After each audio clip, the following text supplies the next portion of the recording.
welcome back. Thank you guys for coming. We're excited. My wife's with me, which is good. We're going to do very well in Miami-Dade County tomorrow.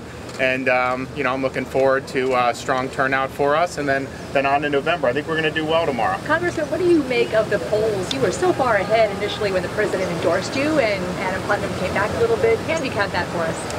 I think it'll be fun to look and see which polls are worth anything or not. I think that we are doing everything we've done according to plan. I think the plan has worked. And I think we're going to continue to do that. But, if you have some college kid do a poll that says all of a sudden the race has changed dramatically, I wouldn't put much stock into it. You've been in Miami a lot, the Hispanic vote. How important is that for you? You've been down here a lot. I think it's huge. I mean, if you look at actually the most recent St. Pete polls put out, I'm winning, I think like 75% of the Hispanic vote. And a lot of that is because of Miami-Dade County. But the reason is because I've been a leader on key issues that are important to the community. I'm leading in the House the #1 advocate for getting an indictment against Raul Castro for the Brothers to the Rescue from 1996. He was never held accountable for that. He masterminded it. If you look at what I've done when the House of Representatives condemned Nicolas Maduro's regime in December, we passed a resolution. I wrote the resolution because I understand socialist dictatorships don't work, and I've stood with the people of Venezuela on those issues. And so I think you'll see that in the voting results tomorrow, but ultimately it's about leadership. One more question. The president is so much a part of your campaign, Congressman, and this week with the death of John McCain, a fellow Navy officer, can you comment on the president and John McCain's situation today?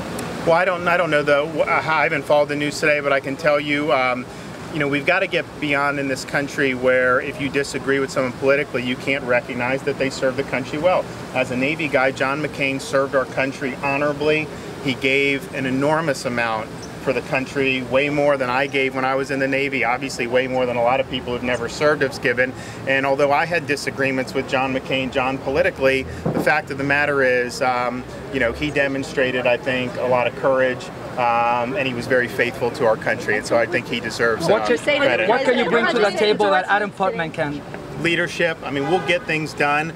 You look at like traffic here in Miami-Dade County. If we're going to be doing infrastructure projects, we're going to need some federal support on that. I'll be able to go to the White House and say, hey, Florida needs some support here. Let's get rid of the bureaucracy and let's actually get this stuff going. Lake Okeechobee, stopping the discharges, same thing with this southern reservoir. I already got the White House to approve its inclusion in the water bill this year, so we're going to pass that in the Congress this year. As governor, I'm going to need to accelerate that. So there's a lot you can do, but I think at the end of the day, you're either a leader or you're a politician. I've proven I'm a leader. I think others have been politicians. Willing to work with you on the side and get him on stage. Yep.